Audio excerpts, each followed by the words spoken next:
Hi guys, panibagong araw, panibagong vlog na naman. So for today's video, 25 na nga dito sa amin at syempre late upload na naman tayo.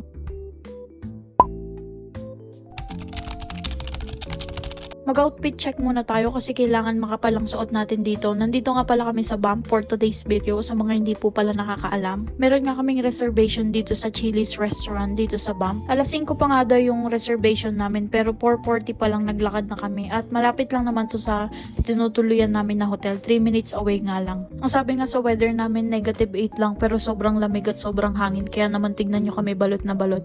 Feels like -20 nga.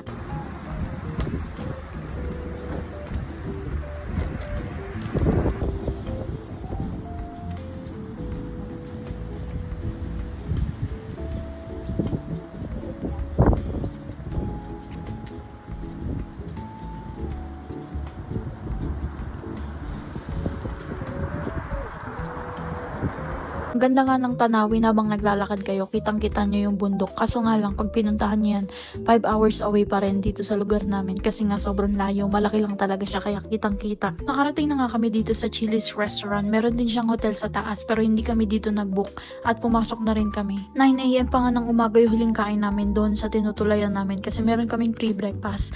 At alas 4 na nga ng hapon kaya naman gutom na kami. Inihanda talaga namin yung tiyan namin kasi alam namin masarap dito. Pagpasok nga namin, ang dami nilang decoration na parang bato-bato. Meron pa nga silang wishing well dyan na may mga pera. At paglabas namin dito, nakita namin yung spa nila. Kasi meron sila ditong spa or yung parang jacuzzi nila dito sa baba. Libre yan sa mga magche-check-in. Pero kung hindi ka magche-check-in, alam ko may bayad. Sinilip lang talaga namin yung jacuzzi nila. Kaya naman pumasok na rin kami sa loob kasi gutom na nga kami. At pinaupo din naman kami kaagad. Ganito nga yung nakikita namin pagpasok mo ang socialin, diba? Kasi para naman ang dami nilang design. Tapos meron din second floor yung restaurant nila. Ito. Drinks. So, ito sa'yo din, oh. Steak ba? Ribs. Ribs, fries, lahat ng buto mo. Parang nga palang Mexican restaurant itong pinuntahan namin kasi meron sila mga tacos, fajitas, yung mga quesadilla, ganyan yung mga menu nila dito. Matagal di kami naghintay, mga 10 to 15 minutes pero dinala naman nila sabay-sabay, kita nyo naman. Fajitas. So, we'll be right back with the burger. Sabi. Alam ko binabalot yan. Oo. Yung binabalot.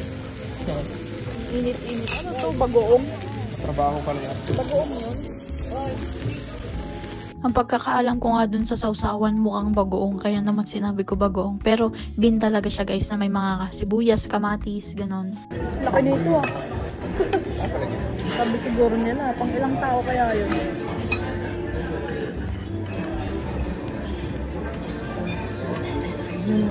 So kaya masarap na sauce dito. Hindi mo alam kung paano. Sarap nito ah. Ang hamkol. Nugget? Ay, sausage ba? Sarap namin. Pagkatapos nga namin kumain, bumalik din kami sa hotel namin kasi may mga natira kami. Syempre hindi namin naubos yun guys, sobrang dami. Kaya naman inuwi namin. Idinaan muna namin sa hotel kasi nga pupunta kami ng downtown maya-maya. Meron nga palibreng kape yung hotel namin kaya naman kumuha muna kami ng kape bago kami maglakad-lakad or bago kami mag-drive sa downtown. May kasunod po. Isa pa. Ano yung kay Mamang Boy? Kape daw sa kanya. Anong kape? Coffee. Chocolate ano ito? Yan, kape Americano. Alala ko sa Pinas yung ganyan, di ba? Maghuhulog yan 5 piso. Kasi takot ako. Baka kainin yung ano may. Baka hindi lumabas sa akin yung pera ko. Ayun yung iniisip ko. Wala akong pakita. Naisipan nga namin mag-drive na lang kami sa downtown kasi nga malamig for today's video. Akala nyo ba ganyan lang kahit walang snow dyan, mahangin pa rin dito guys.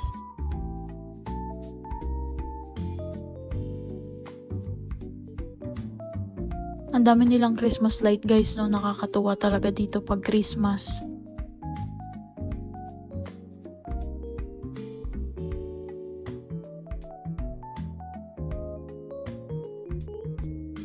Dahil nga alas 6 kami nakarating dito, meron pong bayad yung parking lot namin. Kita nyo naman, 8 PM pa yung walang bayad.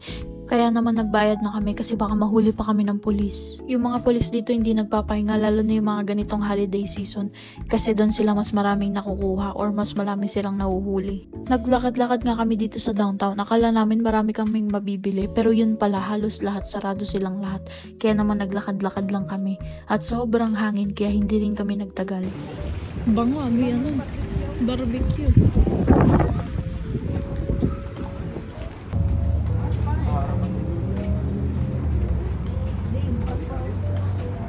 Bukas ba sila?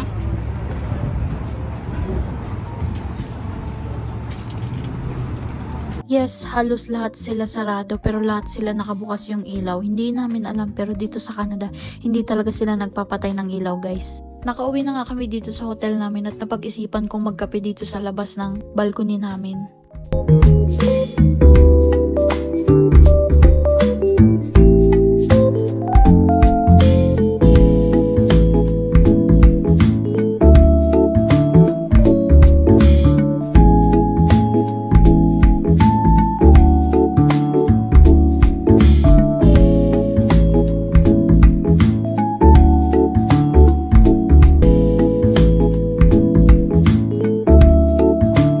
Sa mga hindi pa pala nakapollow dyan sa akin, please follow my page and like this video. Yun lang. Thank you. Bye-bye.